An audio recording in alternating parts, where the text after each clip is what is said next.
I am so glad you convinced me that the family car should be the Defender 110. It is so beautiful inside, it's so comfortable, and it just feels indestructible. Yes, it really is. I've been waiting a long time for the new model to come out. The Defender 110, I'm telling you, it's my favorite car of all times. It's my third one. You know, I have stories of going off road. The guy managed the group. He was like, "What are you doing in this beautiful car?" I'm like, "I'm going off road." He's like, "Are you sure? Because you can use one of ours." And then they look like Mad Max cars. I'm like, no, we're going to do this. And he was shocked. Wow.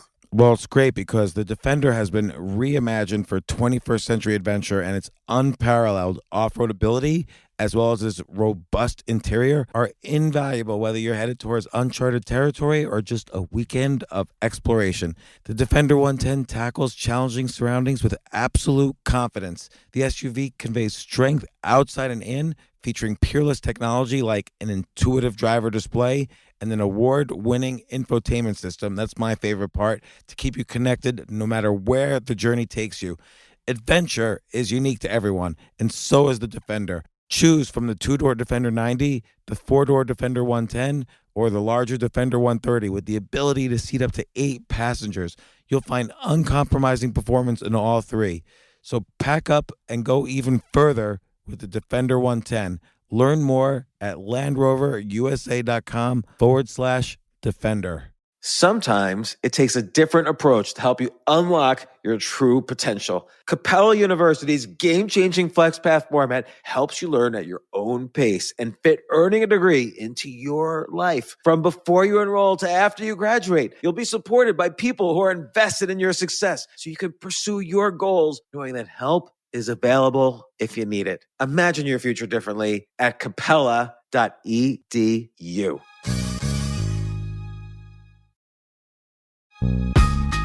This isn't your average business podcast, and he's not your average host. This is the James Altucher Show. Today on the James Altucher Show. When the massive disruptions happen in life, as we're seeing right now, it is the brands in the category that have meaning, that create non-financial values with their customers that I think end up lasting. And so the more that you can create that other source of value, I think that creates long-term meaning that is critical in crises, that's like a North Star during confusing moments, which every company is going to run through. And ultimately, like, will let your work be meaningful and not just like we're trying to make some more money at the widget factory today. You know, when your job gets that abstracted, it's hard to get excited. Yeah, and so this all assumes somebody has core values. And now, I'm not saying if you're without core values, I'm not saying you're immoral or anything. You just maybe never sat down and thought about, hey, what is future me that I'm aiming for? I've been so much just trying to survive, and now here in this quarantine, I was just fired, and I gotta do this. How does someone who's hasn't built that muscle exercise it and build it?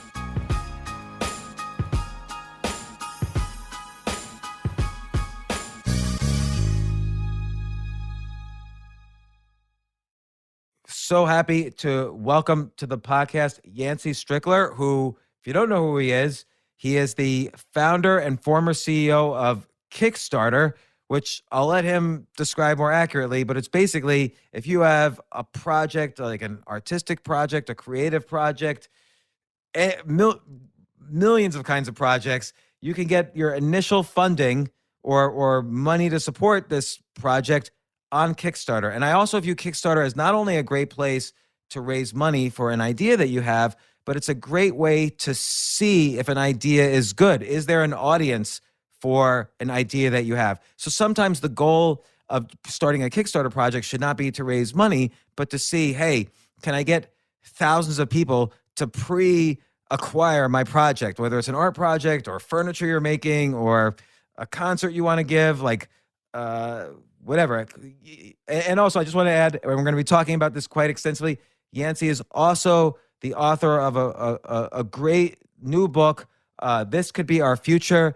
It's kind of like the future of capitalism, and it's particularly important, and it gives a new way, a kind of value-driven way or values-driven way of looking at a company or an entrepreneurial project and so on. And it's particularly important in this day and age of lockdown and coronavirus, where I think a lot of values about consumerism and maximalism are beginning to change, and we'll see if they actually change. But sorry for the long intro. Yancey, welcome to the podcast. Thank you. I'm just furiously nodding along with everything you're saying there. Totally agree. I mean, especially how you talk about Kickstarter as not just getting funding, but as that way of the public letting you know whether you're crazy or not, to think that your idea is worth doing. I mean, at the very beginning, we were, so there are three co-founders of Kickstarter: Perry Chen, who first had the idea, Charles Adler, and myself. And at the very beginning, we were very driven by this idea that as a creative person, or as any kind of person, like you're stuck pitching your idea to executives, to a small group of people who are looking to make an investment. But most often creative ideas, maybe they're going to make money if you're lucky. And those sorts of ideas are just totally blocked. And you as an artist, as a creative person, and I've certainly been there, you get stuck with this idea that you believe in, but you don't know, how do I know whether it's real or not? And you like drive your family and your friends crazy with talking about it, but like, how do you take that step? And that step is really tough. It's scary. And so what we imagine for Kickstarter is like, this is the way that people can just like proudly, with all their dignity, like stand up and say, here's my idea, here's a way to be a part of it. It's not about charity, it's about making something together. And it's letting every creative person, every entrepreneur just get so much more information about, do people actually care or not? Because it's, the challenge of sticking too long on an idea that ultimately people aren't going to go for is a really tough place to find yourself. So the more you can accelerate that learning of just getting other information, I think it's helpful. So even if a Kickstarter project, quote unquote, fails, that is still valuable information. It says, hey, go back to the drawing board.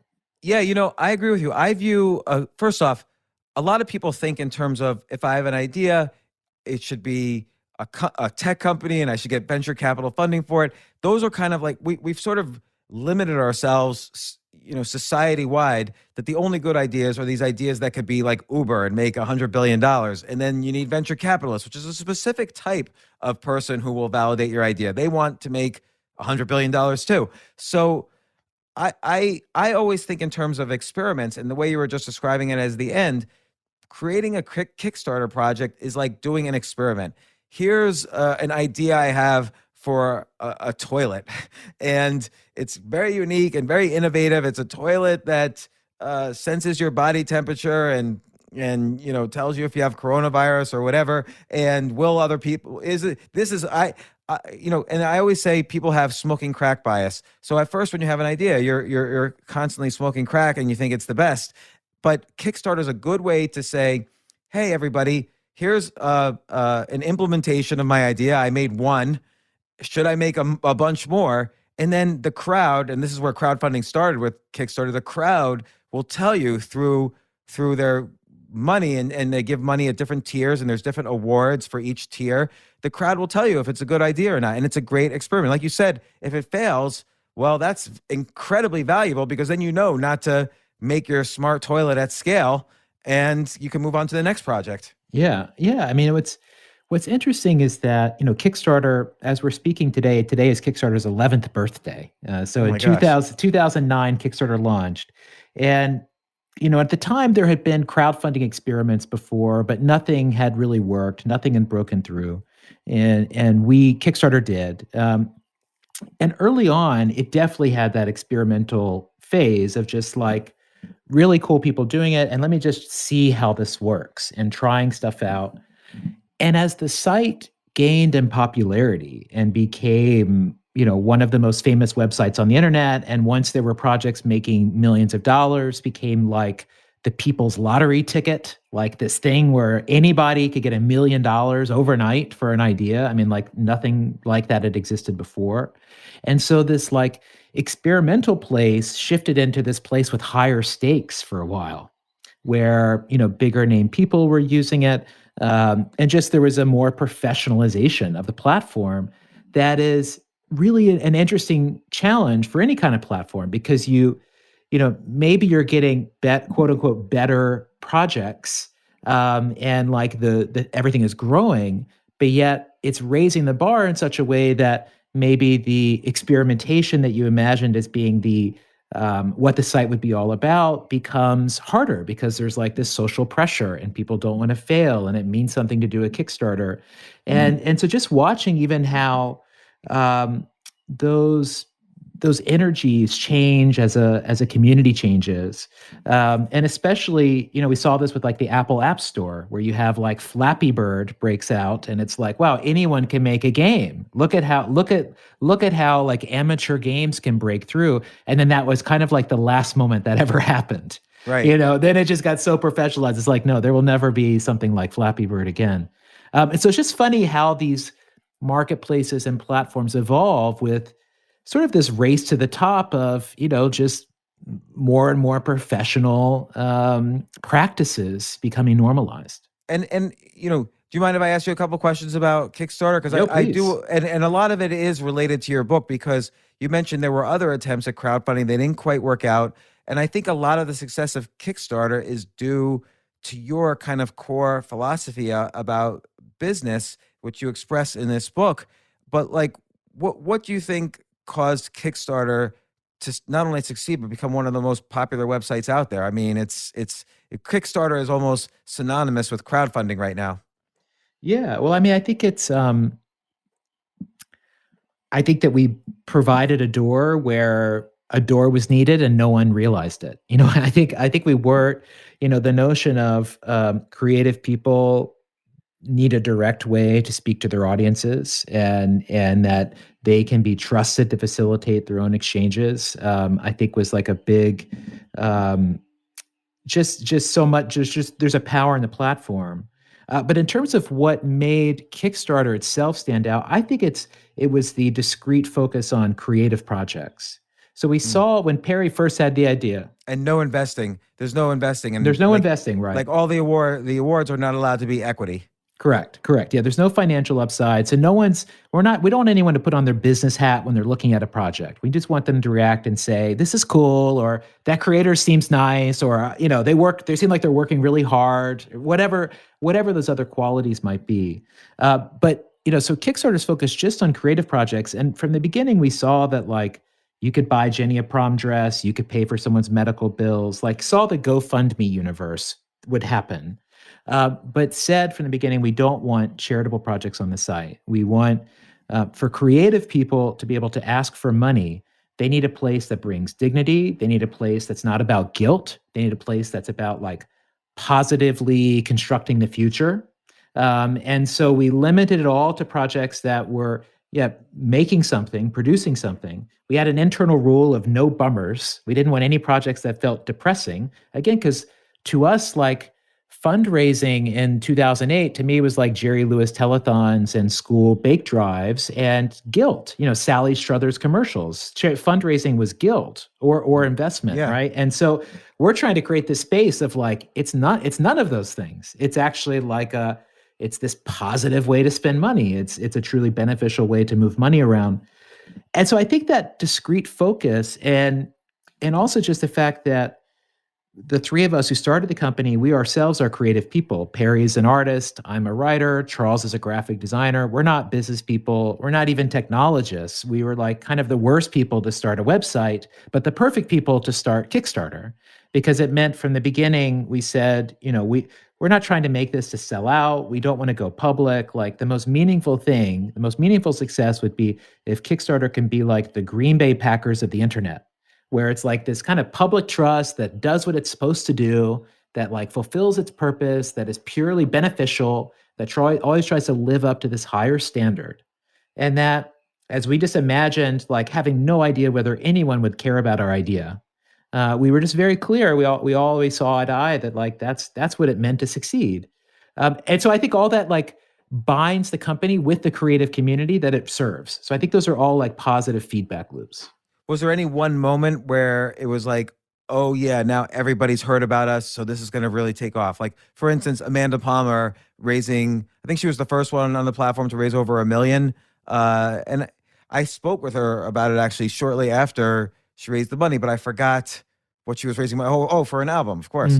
And that kind of created some notoriety for her because her fans were like, "Oh, did you sell out?" And she was like, "No, this is what it costs to make an album." But I think that kind of helped put Kickstarter a little. I mean, that was already around 2013 or something. That was 2012.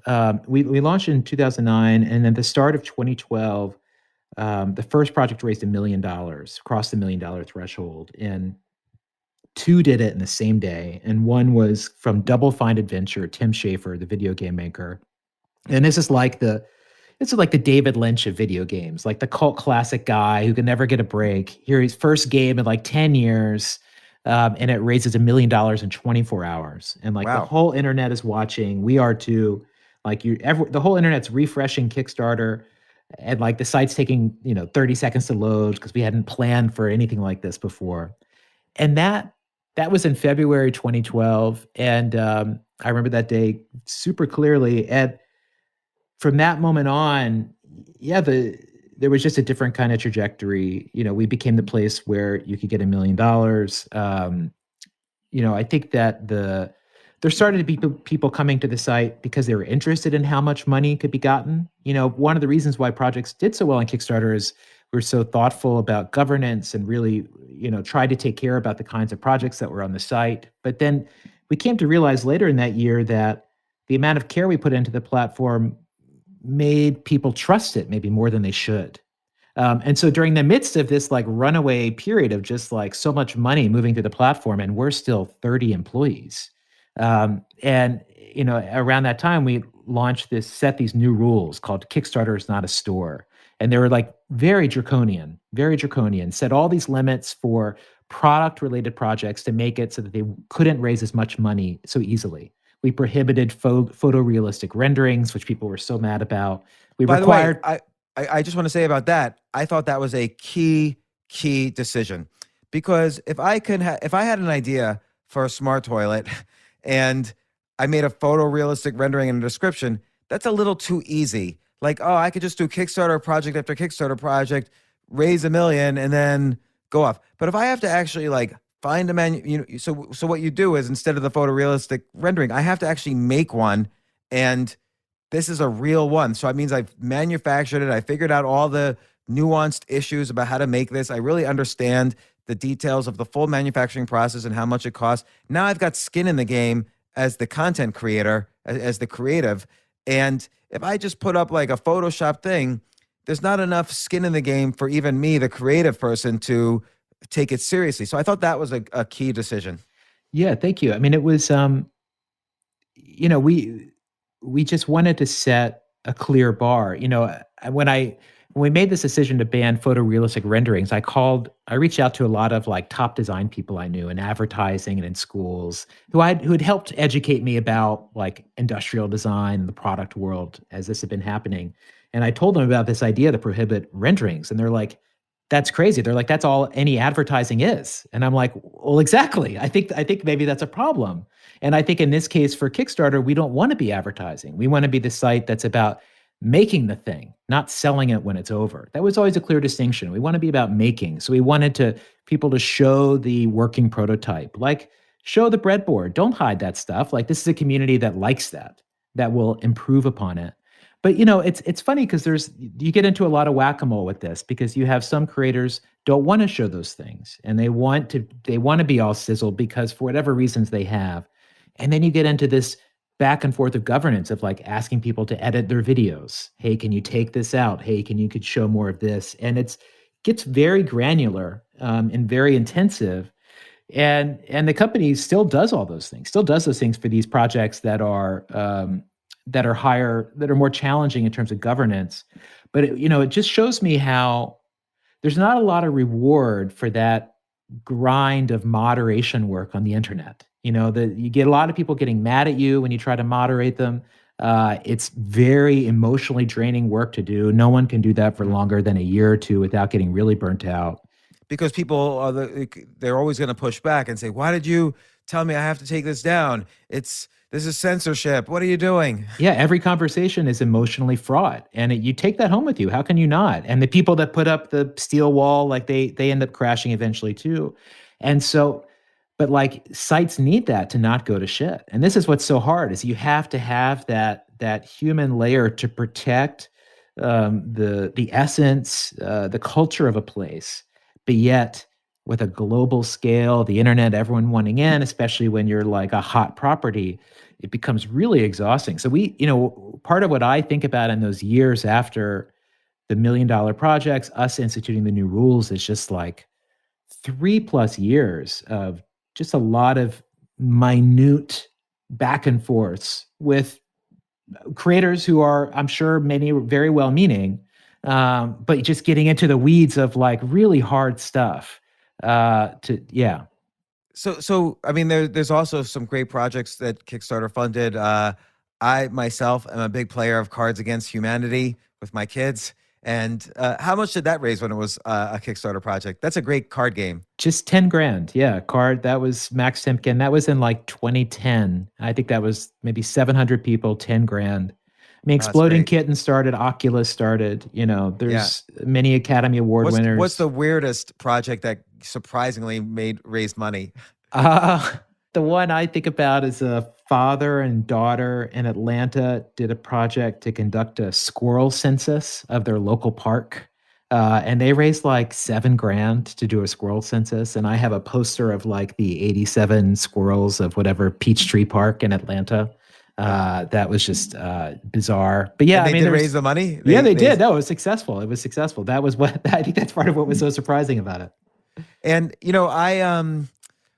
what I really appreciate in the idea is how you winnowed it down to this niche of only supporting artists and creatives. Like first there's the overall crowd investing or crowdfunding domain, which includes crowd investing. And then, so you got rid of that idea.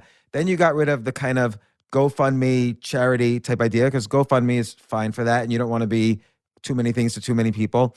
And then also, another site is that almost reminds me of it, but it's different, is Patreon. You're not a Patreon site. You're focused on funding for very specific projects, not an ongoing, hey, I'm going to be a patron of your podcast sort of thing. So you really it's just like how PayPal, I feel, with Peter Thiel. First, he was going to do all payment transactions, and he kept whittling the idea down until it was just transactions between eBay users, and then he built up from that. And so I think that's a very smart approach. Like, where are you going to be the monopoly, and then you build up from that?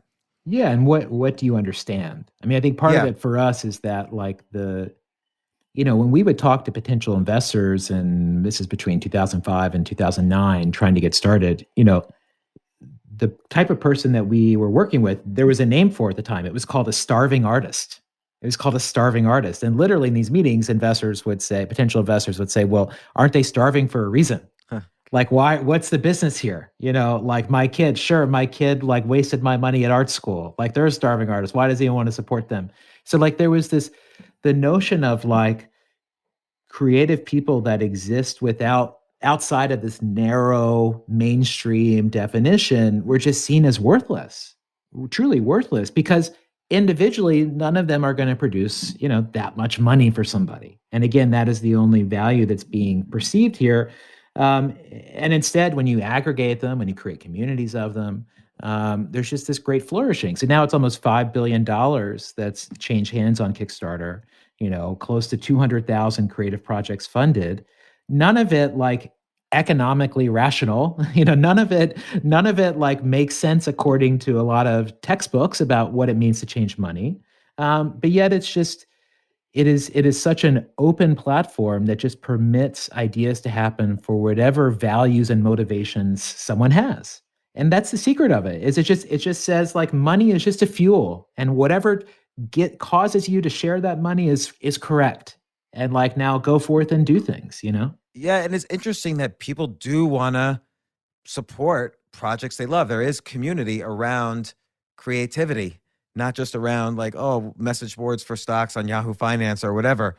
Now, I've only I always encourage people to launch projects on Kickstarter because, like what you said earlier, to test to see if an idea is good. I've done only one project on Kickstarter, and it was taken down almost immediately by, I think it was taken down algorithmically by Kickstarter. And then also, in fall of 2017, I actually visited Kickstarter in Brooklyn, and I forgot the guy I met, but I had this idea. I own among other things, I own a comedy club. And so I had this idea that comedians could kickstart their comedy specials, and rather than waiting for Netflix to fund them or whatever. And then I thought to myself, well, wouldn't it be interesting if, what is Netflix, but really just a very highly trafficked website that now shows videos? That's like the new TV channel, or basically all highly trafficked websites could be platforms for what used to be considered television shows. Like Uber had a little documentary directed by Spike Lee, for instance, on their website. And so I was thinking, I was curious if Kickstarter could not only help these comedians get funding for their specials, but maybe even have like a channel, because they're so popular, they could monetize, and the comedians could monetize by showing their shows on Kickstarter. But it wasn't part of your business model, so I understood that, but it was an interesting meeting. Yeah, the irony is that for ideas that could be business ideas, Kickstarter weirdly doesn't make sense, because you just get a lot of people being like, well, why would I give that money again? Like, I get that I would get a ticket eventually, but like, why? But it's funny. It is more like it's funding things for altruism, or because there is just the end product inspires you in some way. But kind of anything that doesn't fall in those buckets is it just seems strange. It seems strange. Yeah. That's why software projects don't do that well. I'll tell you the one project I posted there that failed, but it was so interesting to me. And then I want to go head first into your book. But the project was, I wanted to buy Greenland.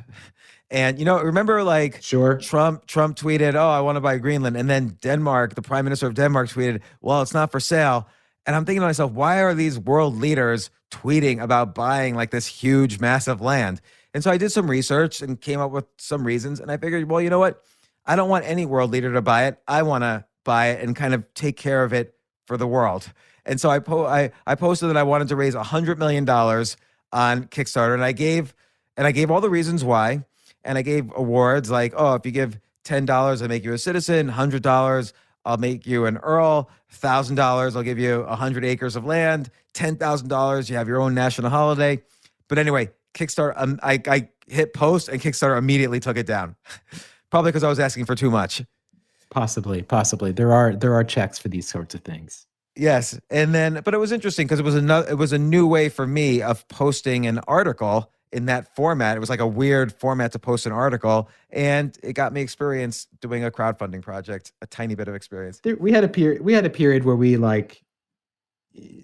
embrace, early on we embraced experimentation like that. But at a certain point, someone's done the joke a couple times, and then then you're like, how much can you play along with trolling before you're getting trolled? What's that line? It's hard. I was serious, right? Though. I wasn't trolling, but I get it. I get it. That can be perceived as trolling. So I really want to talk about your book. This Could Be Our Future, a manifesto for a more generous world. And you basically talk about this idea that we were in an era of what you call financial maximalism, which is the idea that, hey, if the kind of Adam Smith idea from Wealth of Nations, that if you focus on profit first, that is the most moral thing you can do. Well, I would say, I think, so I would say, it's that my definition is just that I think for the last 50 years or so, we've run off of this shorthand autopilot decision matrix, where the right outcome in any decision is whichever option makes the most money. And that we're often in this position where there is a clear, maybe financial outcome on one path, the other path, a lesser financial outcome, but maybe a more pro-values outcome in other ways that feel emotionally positive, but are tough to defend in a business meeting. And that 9 times out of 10, we choose the option that makes the most money. And the only time we choose the one that doesn't is really when there's a crisis and we feel like we have to apologize for something. But that is basically like how my theory is that is essentially how the world has operated. Since the early 1970s. Right, and that very much goes along with how you came up with the business model for Kickstarter, because again, what would have made the most profit is if you accepted all the charity stuff and the Patreon style model, maybe even flirted with the crowd investing and created this whole crowdfunding empire. And instead, you stayed in your lane, focused on what you were interested in and what you thought would have the highest value for the community you came out of, and that worked. Like your longer term, I would almost say, and I'm curious what you think of this. Is it more of a battle? Is it a battle of profit versus values, or is it a battle of short-term thinking versus long-term thinking? Yeah, I think it's like the finite versus infinite game kind of idea of it is about just staying relevant, staying meaningful, because the world in which you try to be the Walmart of crowdfunding and own everything, you will immediately begin poorly serving some markets. You'll create, new opportunities for others to step in. But even if you manage to lock it down, like I think the world is worse off by that happening. A world in which companies are focusing deeply on, just like artists, and focusing deeply on the needs of another community and another community. I think that's what produces the better outcome, because then everyone gets to maximize for the local values that make sense for them. So, for example, in GoFundMe, there's no all or nothing funding model. Everyone gets every dollar they can, which makes sense because it's a charitable website. But on Kickstarter, we always thought all or nothing was so important, because there's nothing worse as a creator than being stuck with like half a budget for something that you like want to execute at a certain level. So the notion that like it should only be full budgets that causes money to change hands on Kickstarter is something that you can only do when that's like a native product, thinking about the needs of that community. If you roll it all up, then you're just trying to say, how can we squeeze an extra 2% out of everything this month? So I feel like by taking that more narrow stance, it allows you to deliver more value. And I think that gives you the opportunity to last longer. And especially when like the massive disruptions happen in life as we're seeing right now, it is the brands in the category that have meaning, that create non-financial values with their customers, that I think end up lasting. Like I was very influenced by living in New York when the music industry collapsed from digital music. And when I first moved to New York in 2000, there were record stores literally everywhere. And I would go spend money I didn't have at all of them all the time. And then digital music happens, and then all of a sudden the record stores start going out of business. The first ones to go out of business, HMV, Virgin, Tower, the big chains that by that point were just mass retailers that happened to sell records. The ones that lasted the longest were like Other Music, Generation Records, Academy Records, ones that were very specialized on niches, because those were serving a purpose. They weren't just a store to buy things. They served a purpose for a community. They were a discovery zone. They were all kinds of things. And so the more that you can create that other sorts of value, I think that creates long-term meaning that is critical in crises. That's like a North Star during confusing moments, which every company is going to run through. And ultimately, like, will let your work be meaningful and not just like, we're trying to make some more money at the widget factory today. When your job gets that abstracted, it's hard to get excited. Yeah, and so your point well, you kind of described this very interesting philosophy, and I love the name and the philosophy of decision making, which you call bentoism. And so a bento box is this traditional Japanese box. Mothers would, instead of a lunch box, mothers in Japan would pack a bento box for their kids. It's got these 4 components of 4 different foods. And the idea of the bento box initially is that, and it corresponds to this other philosophy in Japan, that you essentially you should stop eating when you're 80% full. And so with the bento box, it's a little easier to stop eating when you finish, let's say, 3 of the 4 boxes.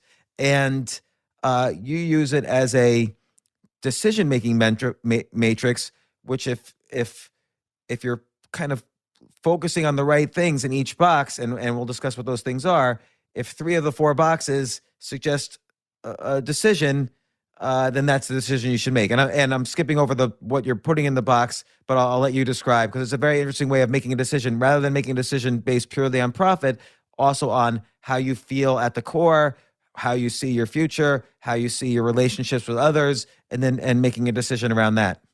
Yeah, I mean, for me, like more than a decade working on Kickstarter as a co-founder, and then for 4 years as CEO, just made me obsessed with decision making. And like whether that's beating myself up over decisions that I questioned or agonizing over things, and like always feeling like in this sort of self examination process, like getting better, doing a lot of navel gazing, but ultimately getting better, but still feeling like how do I help myself consistently make good decisions? And so I ended up coming up with this tool. And it happened one day. I was doodling in my notebook and I drew like a hockey stick graph, like a simple chart with an X and Y axis where the line is sloping up and to the right. And like in business, this is seen as the ultimate, example of, making it, this success, the hockey stick graph. And I'd drawn this graph in my notebook. And then I just had this thought of like, don't both of these axes extend? The x-axis along the bottom, which measures time, it goes now as far into the future as you'd want it to. So on my little drawing, I extended that axis. And then I looked at this y-axis, which was measuring like your self-interest, power, money, whatever it was. And I just thought, well, actually, doesn't your self-interest grow too? Because if I think about, say, the difference between being a solo entrepreneur and, say, Kickstarter becoming successful, like that was responsibility. Like it went from me to us. Right? There's just like another dimension of thought that happened there.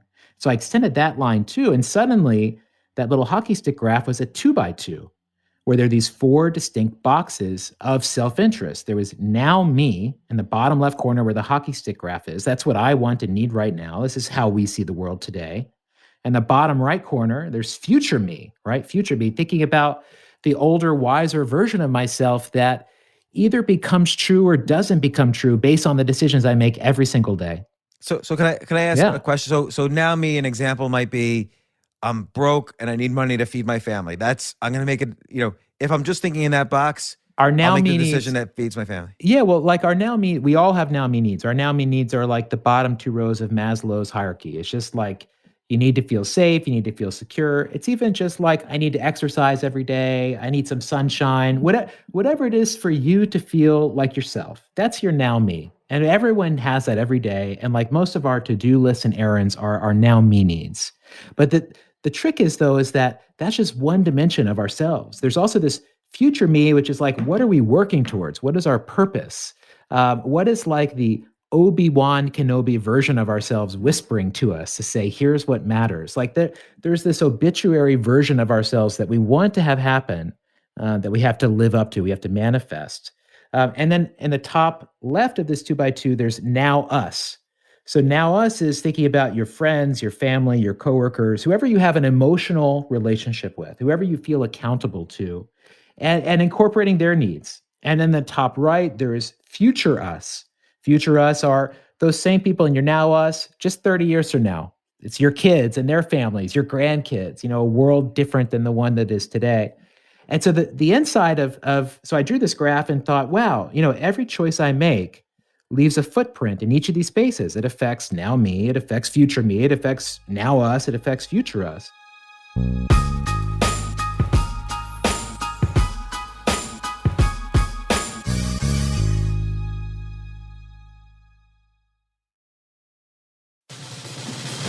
These days, we're all investors, trying to be smart with our money despite our worst impulses. But at iShares, we believe that deep down inside of every investor is a better investor. One that's just waiting to be let out. Explore iShares ETFs and insights and let your best investor out. Visit iShares.com for more information. You know what I love about fantasy sports is that even though I'm not going to be a great basketball player or a baseball player or a football player or whatever, I feel like I get to participate and make decisions and use my knowledge of these different leagues or these different sports to compete. So it's like I can pick my team or I can pick my favorite players and I could use my knowledge to make predictions and maybe even make money. So with the basketball season here, you can now pick combo projections across football and basketball from the Specials League on Prize Picks. This is a league created specifically for combo projections that include two or more players from different sports or leagues. Want to play alongside some of Prize Picks' favorite players like rapper Meek Mill and comedian Andrew Schultz, who's also been a guest on this podcast, and I've been a guest on his? You can now find community plays under the promos tab of the app to view entries for some of the biggest names in the Prize Picks community each week. Look, Prize Picks even offers a reboot policy so that your entries stay in play even if one of your players gets injured. For football and basketball games, if you have a player who exits the game in the first half and does not return in the second, that player is rebooted. Prize Picks is the only daily fantasy sports platform with an injury insurance policy. What? So I love playing it. I love anywhere where I can use analytical ability with my interests to demonstrate some skill and maybe make some money. And I like the game-like aspect. I do wish they had chess as a category on prizepicks.com, but I'll settle for what they've got. Maybe I should make my own fantasy chess league. But in any case, I love Prize Picks. Go to prizepicks.com/James. Use code James for a first deposit match up to $100. That's the easiest $100 you're ever going to make. So that's prizepicks.com/James and use code James. Daily fantasy sports made easy.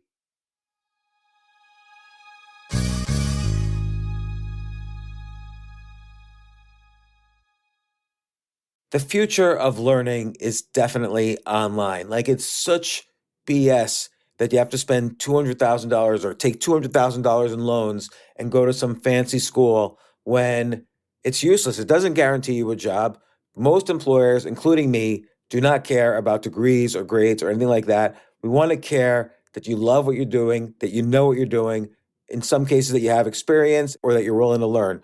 But people in general love learning and are curious. Like, the key to success is curiosity. And I think masterclass.com is the perfect model for online learning. I'm really happy they're sponsoring this episode.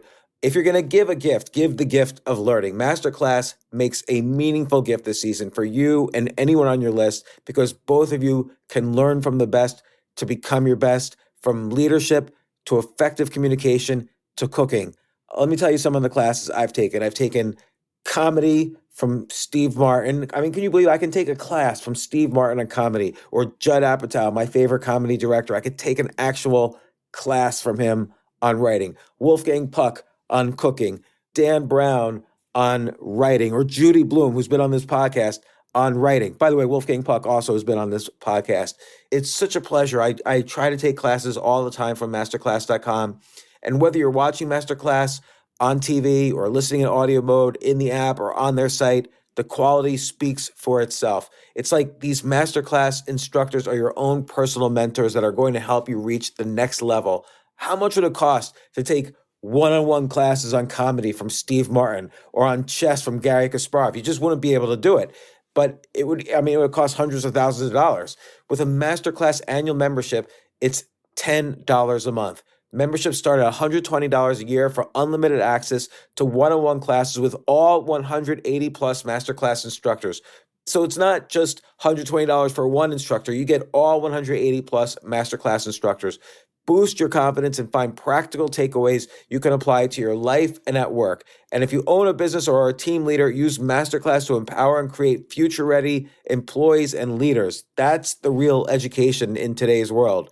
So this holiday season, you can give one annual membership and get one free at masterclass.com/JAS. JAS, of course, stands for the James Altucher Show. So right now you can get two memberships for the price of one at masterclass.com/JAS. Masterclass.com/JAS. Offer terms apply.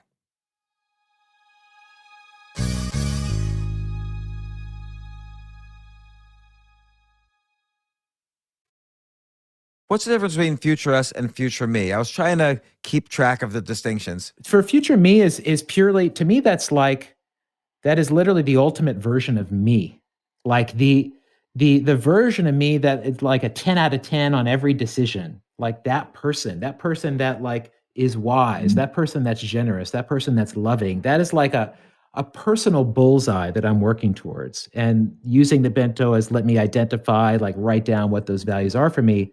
The future us is thinking, it's thinking about everybody else. So future us is my kids, the world they'll have. Like my future me goals are always about, it's like self-development, it's reading, it's learning, it's like developing a practice. My future us goals are more like, it's something more like activism, or more like thinking about how the projects I'm working on might have a longer term impact. So, for example, after my book came out, I got stuck in the trap of like looking for positive affirmation on the internet about it and myself. And I was just refreshing Twitter, looking for, all the things you look for in those moments. And I had this realizing I was just debilitating myself with this obsession. And I thought, I need to draw this bento. I need to draw the 4 boxes of the bento to like break this loop. And so I drew a blank bento. And at the top, I wrote, how should I use my energy? And the now me box of my bento says, self-promote, do a live stream, like do a sweepstakes, whatever you have to do to get attention. Do it, do it, do it, do it, do it. It was like flashing neon. When I asked my future me voice what it thought I should do, it said, hey, you should read this book you keep meaning to read that is going to like deepen your understanding of this thing you're trying to write about. My now us tells me like, you're going to be with your family today. Like that's totally value positive time. Why are you thinking about this book thing? And then future us said, you wrote the book because you wanted to talk about bentoism and you wanted to evolve how we think about self-interest. Why are you obsessing over something that's already over? The book is done. Like there's this larger project to work on. Like you're taking your eye off the ball. And so I use this simple exercise of letting each of these voices speak to like make my to-do lists each week, to hold myself accountable, to make sure I'm not getting stuck in these like selfish loops. And I even think about the design of my days in such a way where I'm trying to do something that satisfies each of those spaces. So like I could be a workaholic, right? And so I can think of my social time as like an airport layover. It's like a non-time. I'm just waiting to get back to work. But yet looking at it this way, I've made like calling a friend every single day, a different friend every day on the phone is like a must-have on my to-do list every single day. Because I know when I do that, I feel better. I feel better. And so I'm more consciously designing my time. But my belief is that all of us have all 4 of these spaces. We all have now me, now us, future us. Most of us operate with a kind of passive awareness where all we really see is now me. We're acting like with 48 hours of, vision ahead of us. But to develop an active awareness means to understand all those places, to make choices knowing your ultimate goals, thinking about other people, doing that consistently. And I believe that sort of transformational shift in how we define self-interest from just being about our immediate self-interested needs to being instead just this slightly larger perimeter. It's only slightly larger. And I would argue that it's absolutely reflective of the truth of our lives. And that once you do that, I think the world opens up, because a world driven only on now me thinking, that's like the world before Kickstarter. That is creative projects before Kickstarter. I'll fund your project if it helps me. But what Kickstarter does is it opens up all those other spaces to why something is worth existing. Why do it? Well, the now us of like the community likes it. Why do it? Well, the future us. It's cool tech. Like, yeah, it's not practical now, but we should totally fund these things. Why do this future me project? Well, this person's been working on it for 20 years. We should give them money. Like, this is awesome, right?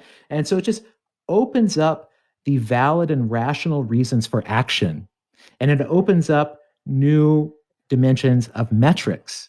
And so I think that this shift of very near-term, selfish definition of self-interest, that is the limitation of today that we find so hard to see. But that 20 years from now, 30 years from now, I think is going to be so normal how people see their place in the world. And I think it's going to allow us to finally collaborate to make collective decisions in a much better way than we do today. So it's almost like 2 different styles of decision making in bentoism. One is, like you say, when you outline your day, it's almost like, what are little goals you can do that satisfy each of the 4 boxes? Now me, now us, future me. But then there's also this idea, and you have many examples in the book where, okay, should the small ad agency work for the big companies or the small companies? She covered the person you mentioned covers 3 out of the 4 boxes, and even the Now Me, she was able to focus it in a certain way by thinking in this way. But 3 out of 4 of the boxes kind of suggested that the decision should be a yes or no, whatever it was.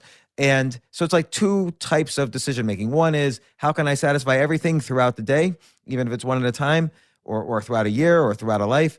And the other is, here's a specific decision I have to make, yes or no on. Does it satisfy 3 or 4 out of the 4 boxes? Yeah, and I think the larger, even the layer above that, and what I think is so critical is that it creates coherence between your actions and your values, and coherence on a continuous basis. So my experience as a CEO taught me that having an idea about where you want to go is trivially easy. Getting people to get there together is extraordinarily difficult. And you end up getting in a place where a leader will micromanage, or a leader won't properly articulate the destination. And you just get into these hard positions if you're not making progress. And what you really want, what I always wanted as a leader, and I tried many different ways to develop it, and I think never as successfully as bentoism, which I didn't have while I was leading Kickstarter. But how can you give everyone the same compass to where everyone's making decisions from the same perspective? And so how I'm using the bento now, and I'm advising several companies on this, is using this to identify your goals as an organization and empowering everyone in the org to make a decision using it. So if you think about the bento in a corporate context, then every company's Now Me is like their whatever this year's KPIs are. Here's what we're trying to do. We're trying to grow 10%. Okay, that's your Now Me goal. Everyone clear on that? Great. The company's future me goal, remember the future me is like the best possible version of you. So the company's future me is its brand promise. Its brand promise, which the company will probably never fully live up to, but hopefully like spiritually lives up to at least. But like, it's Apple's brand promise is think different, right? It's like Apple products are always going to think differently than other things. So that's something you always expect from them. So that's the future me of a company. The now us of a company, that's like its relationships. That's where a company has to identify who are its core constituents and what is that promise we're making to them? What expectation do they have? So for Apple, their customers, they expect Apple to be pro-privacy. They expect Apple to be a just works technology. Developers expect Apple to be a walled garden. There's certain sort of expectations Apple has set that's different from what other companies' other expectations might have. And then the future us for a company is its vision. And for every company, its vision is like a world where they are more powerful and successful than they are today for various reasons. But so for a company, they could identify these. They could write in their Now Me, here's our goal for this year. They could write in the future me, our brand promise is this. They would write in their Now Us, our core constituents are these 3 groups. Here's what they expect from us, these 3 things. Our future us is this vision statement. They could hand that to their employees and they could say, every decision we make needs to satisfy all these conditions. Needs to satisfy them, needs to successfully hold that tension of like the brand promise with the customer promise. And products that do that successfully, like an Apple product that just works and thinks different, is like, has a chance to succeed because it quote unquote feels Apple. And so by identifying what are those like core poles that always must be true, that you have to successfully hold that tension between, that's the difference between projects or products that work and that don't work for an organization. So this all assumes somebody has core values. And now I'm not saying if you're without core values, I'm not saying you're immoral or anything. You just maybe never sat down and thought about, hey, what is future me that I'm aiming for? I've been so much just trying to survive, and now here in this quarantine, I was just fired, and I gotta do this. How do you like, you're used to coming up with core values. You're a writer, and you brought that into your definition of Kickstarter and your definition of how you ran it. How does someone who's hasn't built that muscle exercise it and build it? Yeah, I mean, well, muscle is the right word. I think for most people, it has to start with a recognition that that space matters. For a lot of people, there's a life moment. Maybe it's having a family. Maybe it's something bad happening. Your plan's not going as expected. But for a lot of folks, there's a moment of reckoning where kind of the autopilot that they were on doesn't work anymore. And now in this crisis, it's that for everybody. So a lot of people are having to do a lot of internal confrontation. So I think it really starts with desire. And it's amazing the amount of people I speak to who have a strong desire to develop this part of themselves who never cared before in their lives, but maybe reach a point where they realize, wait, I'm deficient. Like I have wealth, success, but in other ways I'm not. So it's just a practice. And so I've been teaching people in a couple ways. So I've been doing regular workshops in people's living rooms, and we could still do that kind of thing. And then online, where I guide people through a process of building out their bentos. Like I ask sort of leading questions to get them to brainstorm and to write down, what is at the heart of your relationships? Are you the shoulder to cry on? Do you give good advice? Do you do adventurous things together? What kind of person are you? And being clear on those things, because it's like, if you're the good time friend, your friends aren't expecting you to be like the shoulder to cry on friend. You don't have to be everything, but people expect us to live up to the essence of who we are. So that's why we need to know these things. We need to know these things about ourselves.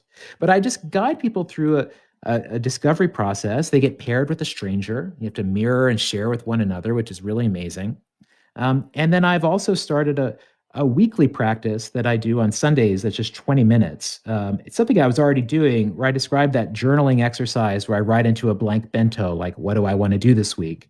I started doing that. I've done that every week now for 6 months, and it's amazing. And so after COVID, I thought, well, I'm doing this at the same time every Sunday morning anyway. Why not turn on a Zoom screen and just journal together? We could just silently journal together. So I've been doing that. And so that, that's 50 people or so coming together.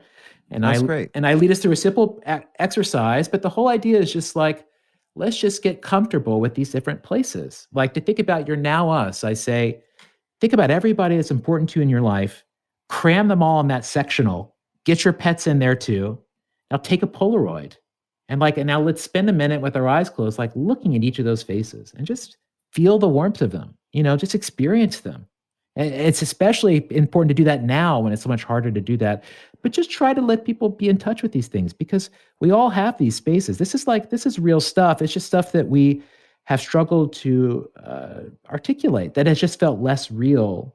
But for all kinds of reasons, I think that our collective needs are going to be more and more important. And then the future, the future planning is, we've been treating that as a nice to have these past 30 years or so. And boy, are we paying the price. So I think those are things that are really going to shift our focus from short-termism to long-termism and individualism to collectivism. I think those are all swings that are about to happen.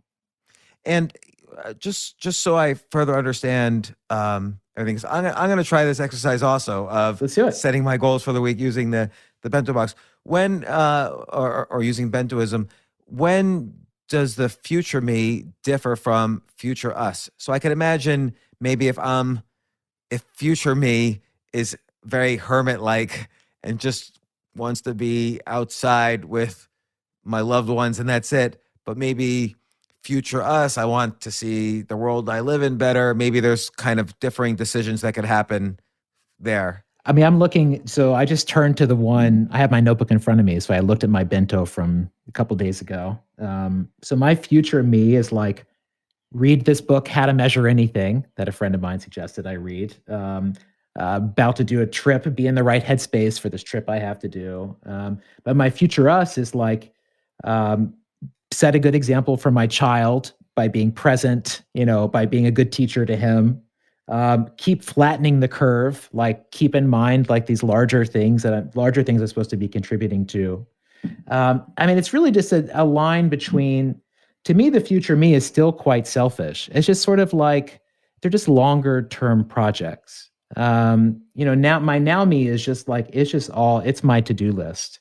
And my now us is a list of here are 5 friends that I want to talk to this week. I haven't, I kind of talk to everybody every 3 weeks or so now. Some people more often, but I'm all right, who do I need to hit up? And it's just a means of personal accountability. The way I think about it is just that, like, we know what flow states are when it comes to music or being in nature or exercise or dancing or drugs or like these various ways we can reach a flow state. Um, but what does it mean to be in a flow state on a Tuesday at 4 o'clock in the afternoon? When there's nothing inspiring happening around you, how do you know what it means This to podcast is to be, inspiring me. yes. What does it mean to be in integrity with who you are? And it's possible. It's possible. Of course, it's possible. It requires self-awareness that doesn't have to be, frou-frou or scary or BS, self-awareness that's like very, very rationally driven of just like, you want to be better at things that are important. And to try to get us closer to that state of coherence. I mean, a way I've been talking about it recently is just that when there's an alien invasion, everybody runs from the aliens. Most people are running from the aliens, but a small number of people, normally Tom Cruise, are running towards something with a plan. So, like, how do you be Tom Cruise? Most people, the extras in the movie, they all have the passive awareness of they're just thinking, now me, get away. Tom Cruise has the full bento active awareness if he's thinking about future me. He's thinking about now us. He's thinking about future us. He is fully cognizant. He is turned on at that moment. The passive response to COVID is maybe it's like buying toilet paper. The active response is buying a bidet. You're solving it not just for now, but for all future states. But so this ability to see that full space, to affect the future, to extend your perimeter farther along so that you can shape things before they reach you. These are all ways that I have just personally felt myself develop. And then I think a bentoist type of approach can really bring value to people.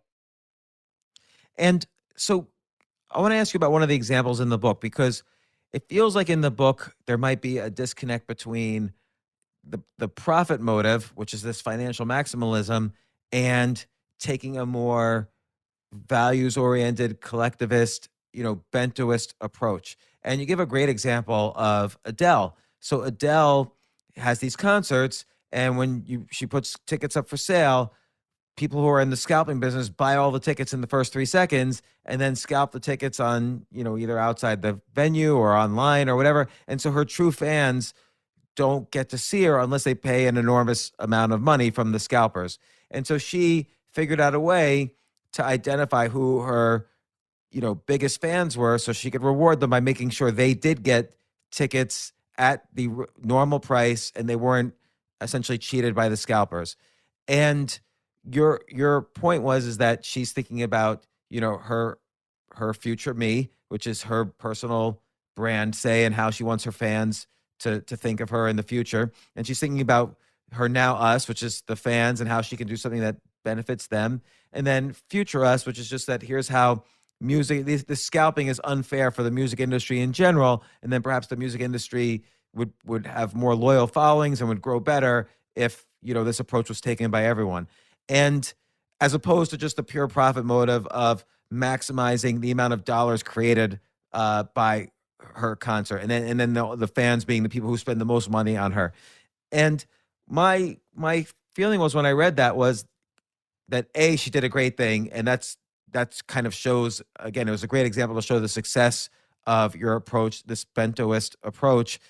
But B, to me, it struck me that she's also maximizing her profit, because as long as she stays consistent with her personal view of, her view of herself and her loyalty to her fans, that ultimately makes the fans more and more loyal. It creates word of mouth about her so that people know that she's the artist to go see. They know they won't get ripped off if they see her in concert. And ultimately, in the long run, again, that's why I say it's short-term thinking versus long-term thinking. In the long run, she's probably going to make more money, or her fans are more likely to buy her album the second it's released because they're loyal to her. They're part of her family.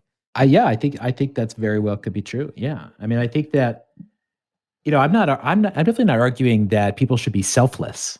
I still think we are driven by selfishness, and that is like trusting people to operate according to their self-interests is fine. It's just that if you're only optimizing for one space, then I think you leave a lot of value on the table. You probably capture more value than you create. It might be a net negative transaction. Like if you imagine smoking. Smoking is a positive now me behavior because it satisfies a craving for nicotine. Your now me as a smoker is always going to want to smoke, even though every other space of your bento is telling you to quit. But the now me says, this is rational. I desire nicotine. I'm being delivered nicotine. So it's that we could be selfish, but like a broader notion of selfishness will bring different sorts of results. So I think Adele here is not. It might not even be considered selfish. She might say maybe she doesn't calculate, oh, if I do the best thing for the fans here, I'm going to make the most money. It might not be so calculated. It just might work out that by thinking in this bento box fashion, that without being selfish in terms of what she's thinking, without being selfish, she's still going to maximize profit. In fact, she might even, this bento box style of thinking, she'll make more profit. Just like your Apple description earlier. Yeah. If Apple suddenly made an Android-like phone, which was sort of like, open source, the platform, sell it to different, phone companies and so on, probably their fans are going to be like, oh, Apple just lost the only thing I liked about them. I'm switching to Android now anyway. So if Apple, as long as they stay true to these higher values, they basically maintain their profits or grow their profits, as opposed to if they took a short-term profit incentive to spike this year's profits, they might lose in the long term. Absolutely, because what we fail to see is that decisions driven by short-term profits might not be truthful to who we are. They might be false to who we are as a brand or who we are as a person. And people get into these desperate trades, right? We have desperate moments in life where we do have to give up something that we care about. But the danger of the short-termism is that it is destructive. It can be destructive to trust to those longer-term needs. And under a short-termist view, it's a limited set of things that make sense. Stockpiling PPE makes no sense from a profit-maximizing short-term view. I mean, I love Mark Andreessen's essay about it's time to build and we should have done all these things. But like, how would he have rationalized stockpiling goods when like he is a venture capitalist who's looking to maximize financial returns? How would he have justified that? Of course, he would say, well, there's this other value that's important. Okay, well then, where else is that value important? What other ways are we not getting to that because it is in competition with a financial motive?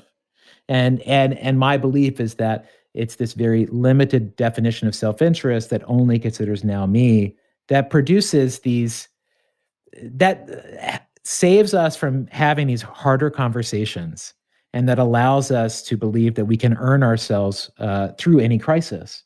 So like I have some questions. Let's say you're Apple, and let's say 1 year you focused on the now me, and you said, oh, if we licensed our operating system to every phone maker, then we'll spike in market share the first year. And then that's all I care about because my bonus is just based on this year, if I'm like the CEO or whatever. And let's say you do that. And now year 2, your brand is fractured. You kind of sense a little bit more grumbling on message boards across the internet. There's a danger, business could fall, market share could fall because of what you did. How do you repair a broken bento box? Yeah, well, I mean, great question. I mean, we saw Steve Jobs do it, in the earlier Apple era, and I think we just saw Satya Nadella just do it with Microsoft, where you have to kill things that don't make sense. You have to create coherence. Everything you do has to live up to a core thesis about what you do. If you're like, our job is this, with the exception of these other 4 things, these special projects that get run because, they got hired early and they get a special team and they have to be on the executive level and all the weird ways you can torture yourself as an organization, yeah, you're just going to be less effective. People aren't going to believe you. People aren't going to care. But it's hard. It's hard to be coherent in that way. I mean, who's good at social media? People that know how to hit the same note over and over again in slightly different ways. Like the well-rounded person who has nuanced takes about everything is less interesting because you just sort of like, I want to fill the slot of like the angry sports person I follow, or of the jaded, book critic, or whatever. There's just like types that we go for, these essences that we just kind of expect different places to fill.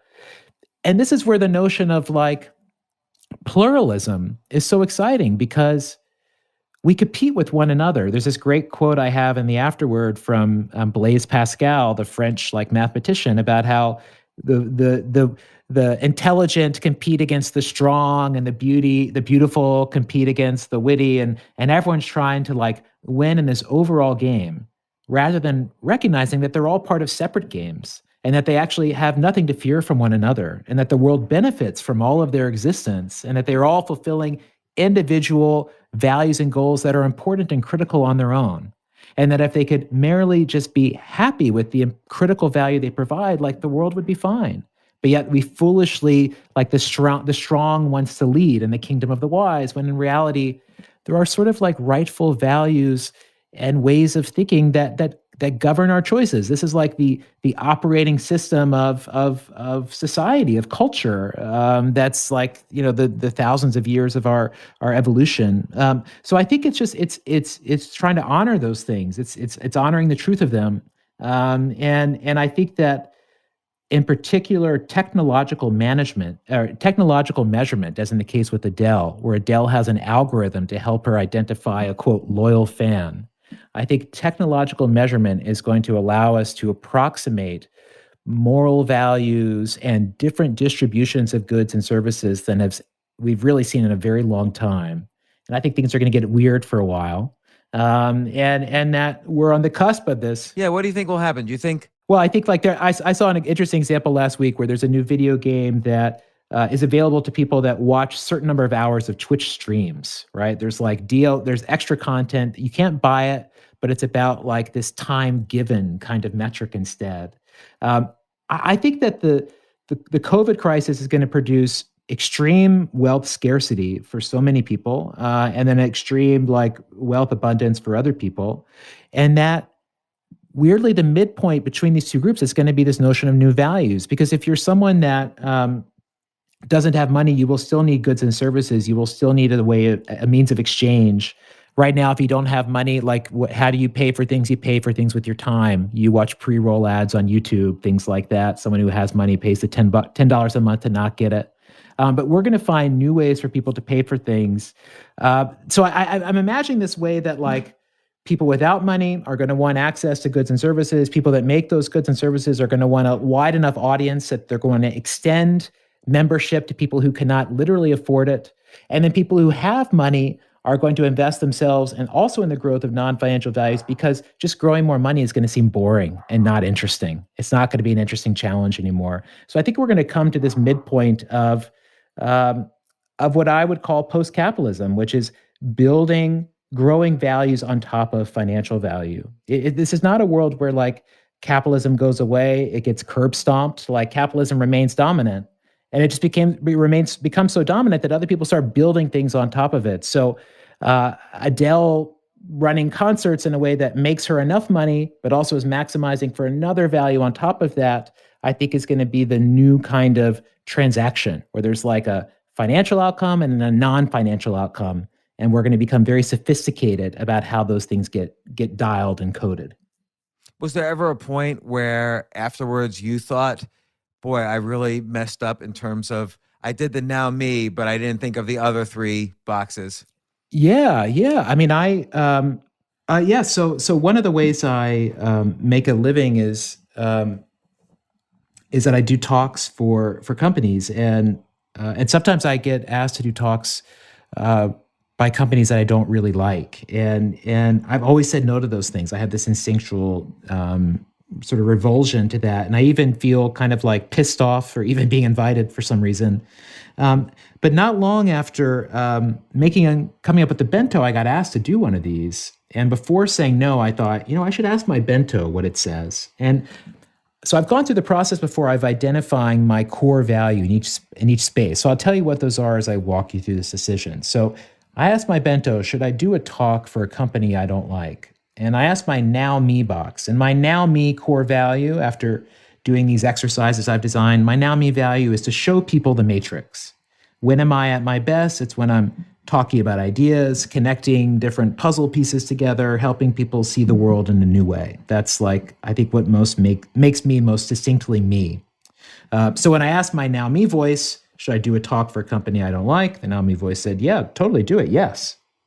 Then I asked my now us voice. Now my now us is about deep time with friends and family. I'm like hyper focused, hyper present. I'm terrible like texting, phone, but I'm great in person. When I asked that voice, do I want to do a talk for an hour and a half? It said, sure, this seems like, this is cool. This is what we like to do. Then I asked my future us voice. My future us, its value is to build a better matrix.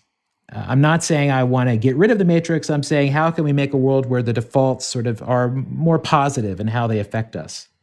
So my future us voice, which wants to build a better matrix, says, yo, you should definitely talk for these people. Like these are the people that are going to reform and lead this change. Like you shouldn't be preaching to the choir. So I got in 3 yeses, and then I got to this future me voice. And my future me value is don't sell out.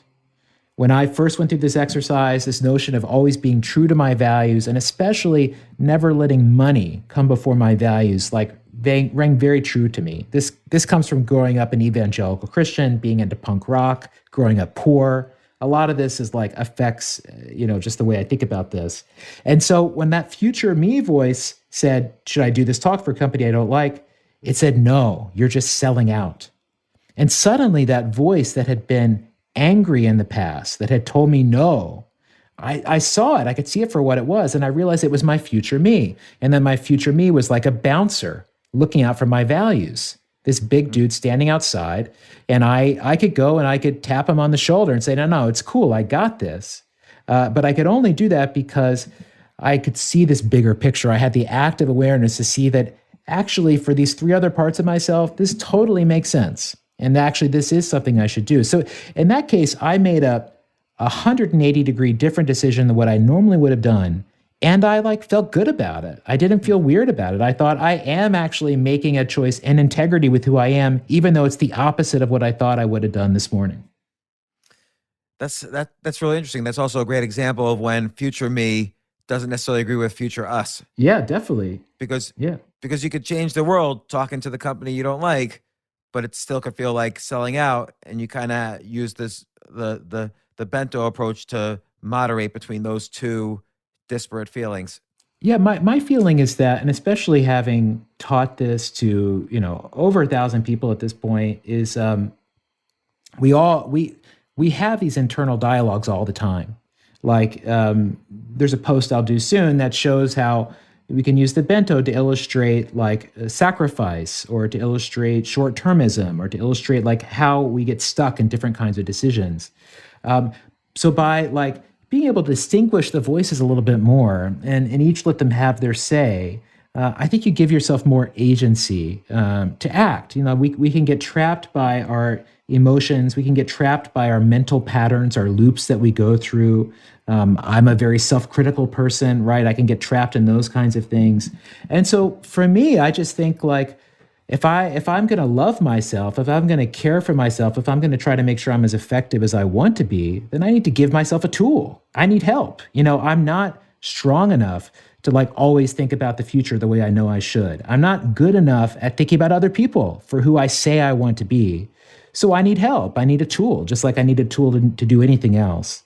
And so I really approach this as like I'm just trying to step up as a human being and try to be just to really maximize is such a funny word to use considering what my book is about, but really just to live up to my potential. And it's a different kind of maximize. Like, again, it's kind of a way. Here's how I view this, because I don't know if people say this, but I'm going to do it. I love this approach. I'm going to make decisions using this bento idea. And the way I see it is this is a way to kind of bridge that gap between short-term thinking and long-term thinking, because otherwise it's a methodology. It's the steps you could take to get the long-term picture in better perspective, and how your decisions fall into that, between short-term and long-term. I mean, I had this, I came up with this idea, the bento idea, maybe almost 3 years ago. And shortly afterwards, I asked a friend who hosts some salons in Los Angeles where I was living, hey, I want to share an idea with a group of people in person, because I just wanted to try saying this out loud and see whether I would throw up and to see what people's faces would say. And I could just see that it made sense to people, that it was meaningful. And afterwards, this very macho Italian guy slapped me on the back and said, "You got some balls, kid," which I was like, whoa, what am I doing here? But shortly after that, I started trying to make bentos for various people. So I made Apple's bento, I tried making Donald Trump's bento, but how do these people think? And I had this interesting experience of I imagined, let me do a bento for someone who's a racist or someone who's a extreme nationalist or a jihadist. What does their bento look like? And I, not that I can put myself exactly in those shoes, but what came out is hatred. What comes out is all the things that they believe in. And I felt really bummed because I thought I wanted the bento to make us all virtuous. And instead, when I saw that actually this could make someone more effective at an ideology I disagree with, I really had to think about that for a while and whether I felt, is that okay, quote unquote okay. And eventually I came to think, actually, this is great because it means I'm not imposing any value system on anybody. All I'm doing is trying to create a basic scaffolding to let you make sense of what's already happening inside of you. Well, and also it's a great exercise to understand other people. So Charlie Munger, who's Warren Buffett's number 2 guy, he has this technique he calls invert, which is that you can't argue against somebody until you can take their side of the argument even better than they can. And so I think when you do the bento for these other people, you're allowing yourself to build a big picture perspective of whatever insanity they believe in and maybe find kind of where there might be a sane strain in it that is this weird, skewed, bigger picture, and then you can suddenly argue their side better than they can. Yeah, I love the idea of Charlie Munger as Warren Buffett's number 2. Still at 96 or whatever. You're yeah, it's 120. It's the same way I think of Ron Wood as being not a real Rolling Stone, even though he's been in the band since 1969. Right. But somehow he's not real. But anyway, it's true though. Buffett's worth I don't know, 80 billion, and Munger it's only about 2 billion, something like that. So, we know who buys the Dairy Queen milkshakes. When they go out. Well, Yancey Strickler, founder of Kickstarter, former CEO of Kickstarter, one of my favorite sites to just browse around. But more importantly, the discussion of this podcast was about bentoism, which you described in your book. This could be our future. A manifesto for a more generous world. And I love the people you have on the back: Adam Grant, Seth Godin, Amanda Palmer. This is like a who's who of people who have been on my podcast several times. So it was a natural fit, and I love this strategy. Can I write about your strategy? I'll always refer to you in your book. Please, I want my dream is that it's just helping people left and right. And and I would say there's bentoism.org. You can go and there's a simple tutorial that will teach you how to build your bento. And then these weekly bento things I do are open to anybody. And if you just go to bit.ly/weeklybento, bit.ly like the shortened URL, bit.ly/weeklybento, you can just drop your email address and you'll know when they're happening. Yeah, and your email list, you can sign up on the bentoist.org site. Yeah, that's right. Well, Yancey, thanks so much.